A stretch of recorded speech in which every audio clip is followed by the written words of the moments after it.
जय जोहार।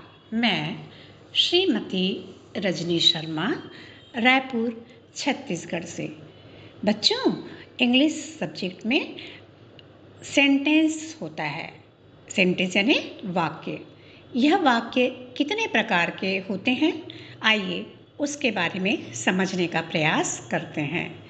बच्चों, ये सेंटेंस 5 प्रकार के मुख्यतः होते हैं।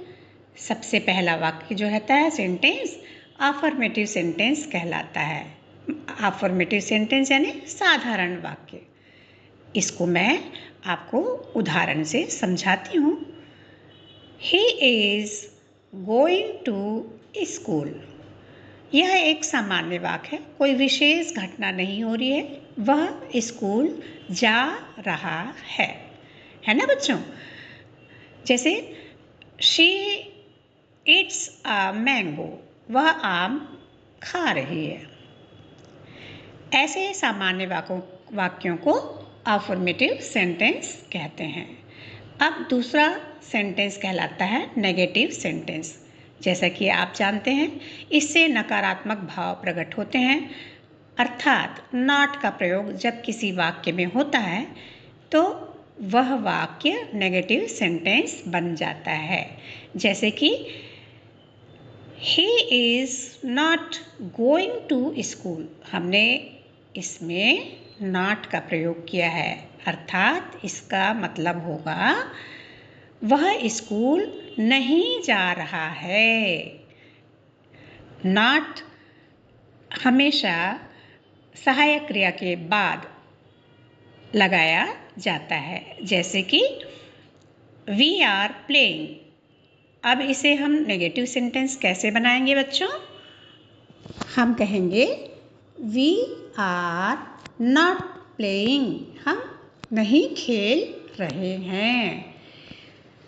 अब आते हैं तीसरे सेंटेंस के बारे में, जिसे हम इंटरोगेटिव सेंटेंस कहते हैं। इंट्रोगेटिव यानी कि प्रश्नवाचक वाक्य। इसमें हमेशा वाक्य के पीछे में आपको प्रश्न चिन्ह मिलेगा और यह प्रश्न से प्रारंभ होने वाले वाक्य होते हैं। जैसे कि अभी मैंने जो वाक्य बताया आपको, वी आर प्लेइंग। अब आपको इसको प्रश्नवाचक बनाना है। तो कैसे बनाएंगे बच्चों? जो आर है, ARE, उसको सबसे पहले ले आइए। सबसे सामने लिखेंगे जिसमें ए कैपिटल होगा और उसके बाद वी, आर वी प्लेइंग और अंत में प्रश्नवाचक चिन्ह। क्या हम खेल रहे हैं?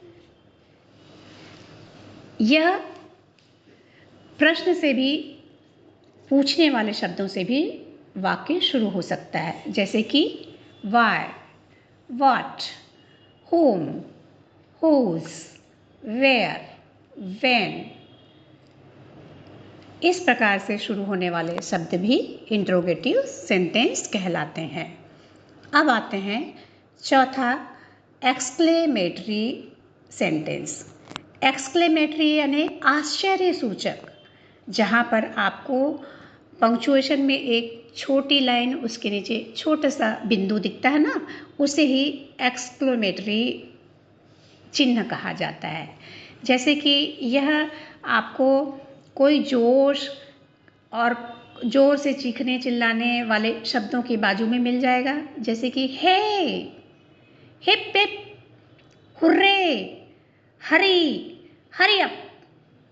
हम इस तरह के वाक्यों के पीछे में एक्सक्लेमेटरी चिन्ह का प्रयोग करते हुए सेंटेंस बनाते हैं। अर्थात एक्सक्लेमेटरी चिन्ह से युक्त वाक्य जिसमें कि उत्साह, उत्तेजना, आश्चर्य इस प्रकार से हो तो उसे हम एक्सक्लेमेटरी सेंटेंस कहते हैं।